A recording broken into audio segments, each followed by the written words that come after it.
এই যে কুল গাছ, কি পরিমাণে কুল ধরে আছে, প্রচুর পরিমাণে কুল ধরেছে। এই যে নেটের ভিতরে, আমি নেটের বাইরে থেকে দেখাচ্ছি, নেট লাগিয়ে দিয়েছি, কারণ পাখিতে প্রচুর পরিমাণে কিন্তু কুল নষ্ট করে।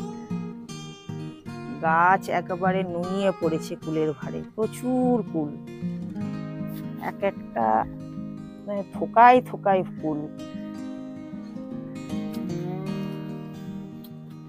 প্রচুর ফুল, প্রচুর। এবার প্রচুর ফুল হয়েছে। ফুল গাছে যেমন গাছের গোড়ায় কিন্তু একেবারে জল বন্ধ করা চলবে না, সব সময় গাছের গোড়ার মাটি যেন ভিজে থাকে,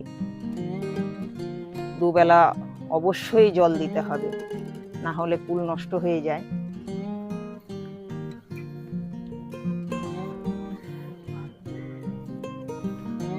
প্রচুর পরিমাণে ফুল, যে গাছ একেবারে নুয়ে পড়েছে।